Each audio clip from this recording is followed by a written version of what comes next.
Mari kita berdoa.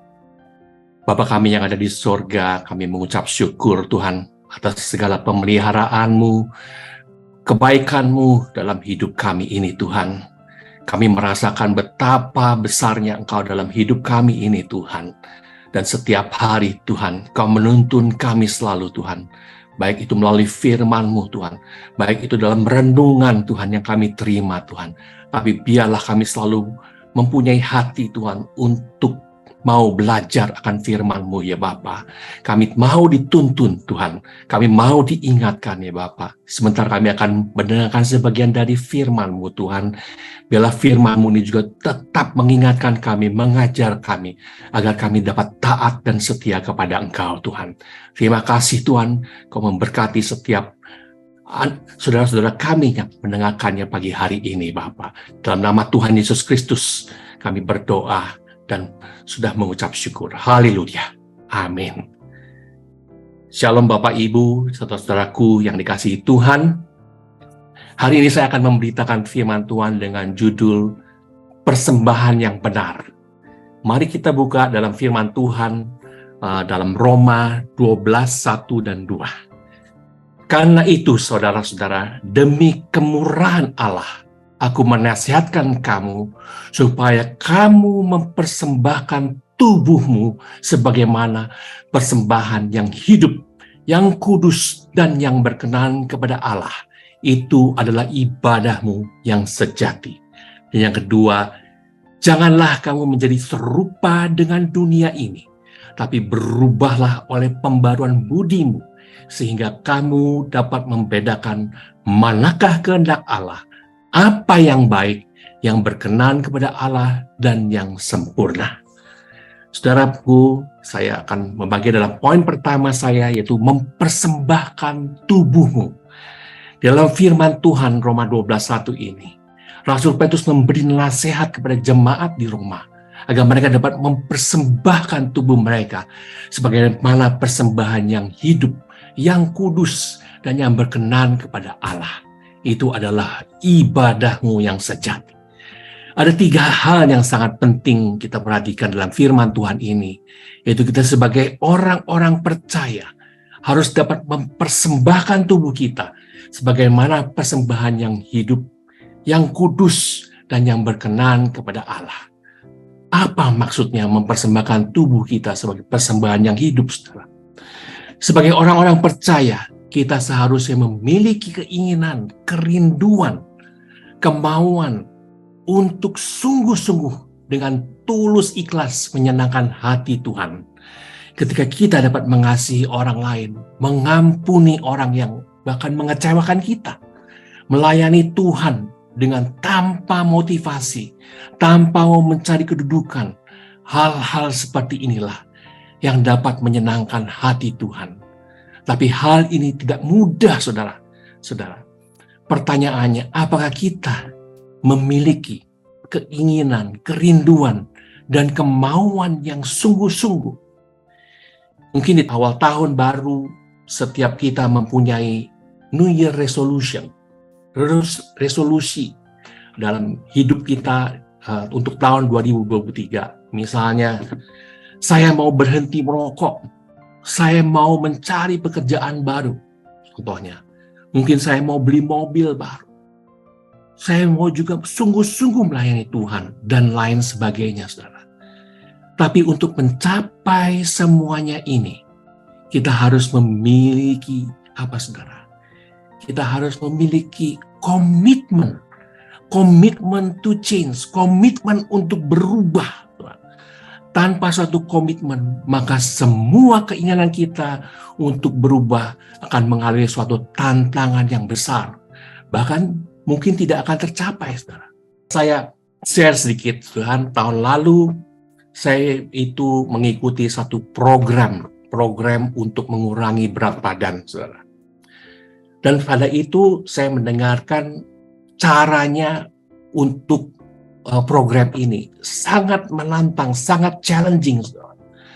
Dan saya mempunyai komitmen, yaitu saya harus mengurangi berat badan saya. Kalau saya tidak mengurangi berat badan saya, maka penyakit-penyakit akan datang, saudara. Karena dokter sudah memperingatkan kepada saya. Dan saya mengambil itu, saya komitmen. Saya menuju bahwa saya akan berusaha dengan sungguh-sungguh untuk mengikuti program ini, saudara. Dan disitulah saya mencapai hasil yang saya kehendaki, saudara. Dan di sini tetap kita percaya kalau kita memiliki komitmen untuk mencapai tujuan apa yang kita tuju, maka kita akan mendapatkan hasil yang luar biasa, saudara. Oleh sebab itu, saudara-saudaraku yang dikasihi Tuhan, mari kita harus memiliki komitmen saat ini untuk benar-benar berubah. Untuk berubah itu perlu komitmen yang sangat-sangat tinggi, saudara. Kita harus siap pula untuk dilatih. Tanpa dilatih, kita tahu kita tidak akan menjadi seorang pemenang. Tanpa seorang atlet yang tidak berlatih, tidak mungkin menjadi seorang juara, saudara. Atlet itu berlatih setiap hari, pagi, siang, sore, malam, agar kita dapat menjadikan seorang juara, saudara.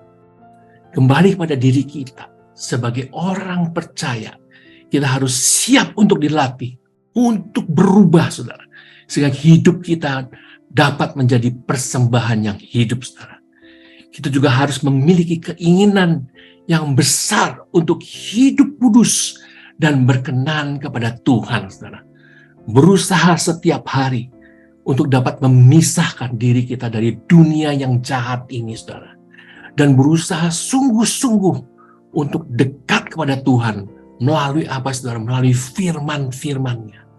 Kita menyerahkan hidup kita kepada Tuhan, menentang dosa dan membela kebenaran, menolak dan membenci kejahatan, mengikuti karakter Kristus, melayani Tuhan, hidup sesuai dengan roh dan dipenuhi oleh roh, saudara. Kita harus mempersembahkan tubuh kita ini kepada Tuhan sebagai yang sudah mati bagi dosa dan sebagai rumah Roh Kudus, saudara. Poin kedua, saudara, janganlah menjadi serupa dengan dunia ini, tetapi berubahlah. Roma 12 ayat 2. Janganlah kamu menjadi serupa dengan dunia ini, tapi berubahlah oleh pembaruan budimu, sehingga kamu dapat membedakan manakah kehendak Allah, apa yang baik, yang berkenan kepada Allah, dan yang sempurna. Saudara-saudaraku yang dikasihi Tuhan, kita haruslah sadar bahwa dunia ini sangatlah jahat dan dikuasai oleh iblis.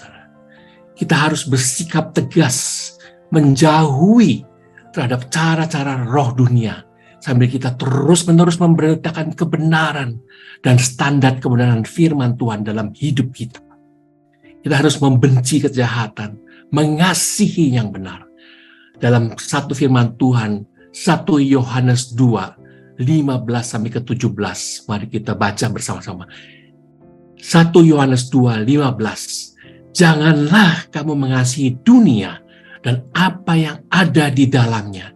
Jikalau orang mengasihi dunia, maka kasih Bapa tidak ada di dalam orang itu, saudara. 16. Sebab semua yang ada di dalam dunia, yaitu keinginan daging dan keinginan mata, serta keangkuhan hidup, bukanlah sebagai dari Bapa, melainkan dari dunia. Dan dunia ini sedang lenyap dengan keinginannya. Tapi orang yang melakukan kehendak Allah tetap hidup selama-lamanya. Firman Tuhan ini mengingatkan kita semua agar kita tidak mengasihi dunia, karena yang ada di dunia itu yaitu keinginan daging, keinginan mata, dan keangkuhan hidup, saudara. Marilah kita semua menerus berpegang kepada firman Allah, saudara. Dengan membaca, merenungkan firman Allah, maka kita diingatkan selalu untuk selalu taat dan setia mengikuti perintah-perintah Allah, serta melakukannya dalam kehidupan kita sehari-hari, saudara. Maka hidup kita akan berkenan kepada Allah. Mari saudara kita tundukkan kepala dan kita berdoa.